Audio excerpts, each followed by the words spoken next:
एक बार की बात है। एक जंगल में बहुत सारे जानवर रहते थे। जंगल बहुत सुंदर था। उसी जंगल में चतुर नाम का सियार भी रहता था। वह बहुत ही दुष्ट सियार था। जंगल के सारे जानवर उससे बहुत परेशान थे। यहाँ तक कि उसके सियार दोस्त भी उससे तंग आ चुके थे, क्योंकि चतुर सियार को लगता था कि वह सबसे बड़ा और सबसे ज्यादा ताकतवर था। इसी अकड़ में वह सबको परेशान करता था। जंगल के सारे जानवर उससे दूर भागते थे। एक बार की बात है। चतुर सियार शिकार की तलाश में जंगल से बहुत दूर एक बस्ती में पहुंचा। आज तो कुछ बड़ा शिकार करूंगा। बहुत भूख लग रही है। बस्ती के कुछ कुत्तों ने उसे देख लिया। वे सब उसके पीछे पड़ गए। उसने सोचा, अगर मैं इनकी पकड़ में आ गया तो ये कुत्ते मेरा कीमा बना देंगे। बेहतर होगा कि मैं यहाँ से भाग लूं। यह सोचकर वह वहां से भाग गया। भागते भागते वह एक मकान में जाकर छिप गया।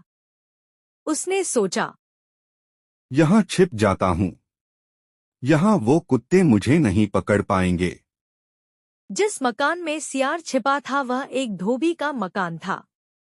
मकान में घुसने के बाद सियार इधर उधर देखने लगा और उसे कोने में एक बड़ा सा ड्रम दिखाई दिया। उसे देख सियार सोचने लगा, अरे वाह, यह ठीक रहेगा।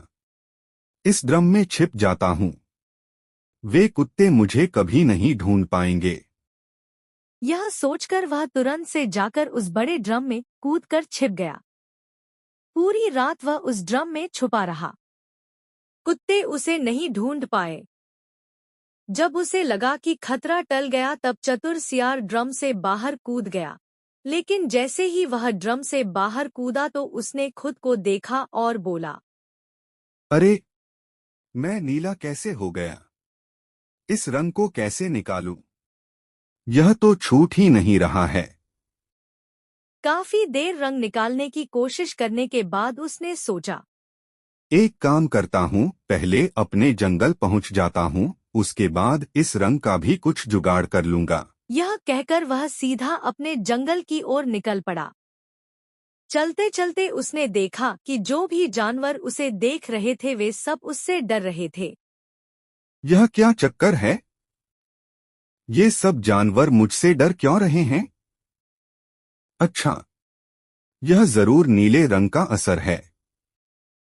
यह सोचते सोचते चतुर सियार के दिमाग में एक विचार आया और उसने बाकी जानवरों से कहा, अरे अरे, डरो मत। मैं तुम सबको कोई भी नुकसान नहीं पहुंचाने वाला। मेरी बात तो सुनो। अरे, मुझे देखो तो सही। मेरा रंग कितना अलग है। ऐसा रंग और किसी जानवर का नहीं है। दरअसल मुझे वन देवता ने जंगल का राजा बनाकर भेजा है। तो जो भी मेरी बात नहीं मानेगा उसे वो जलाकर नष्ट कर देंगे। चतुर सियार ने अपनी चाल चल दी थी। उसकी बात सुनकर जंगल के सारे जानवरों में अफरा तफरी मच गई। सबने उसकी बात सच मान ली। अब सब उससे डरने लगे और तो और जब जंगल के राजा शेर के कानों में यह बात पहुंची तब वह भी ये बात सुनकर बहुत डर गया और उसने झट से अपना सिंहासन चतुर सियार को दे दिया। पूरे जंगल में यह घोषणा हो गई कि वन देवता के आदेश के अनुसार अब जंगल का नया राजा नीला सियार होगा और सबको उसकी बात माननी ही पड़ेगी, क्योंकि जो भी उसकी आज्ञा का पालन नहीं करेगा उसे वन देवता दंडित करेंगे। चतुर सियार तो बस हवा में था। उसका प्लान कामयाब होता नजर आ रहा था। उसने अपना सिंहासन संभाल लिया और शेर को अपना मंत्री, बंदर को अपना सेनापति और भालू को अपना संतरी घोषित किया और अन्य सियारों को उसने जंगल से बाहर निकाल दिया, क्योंकि उनके द्वारा उसे पहचाने जाने का डर था।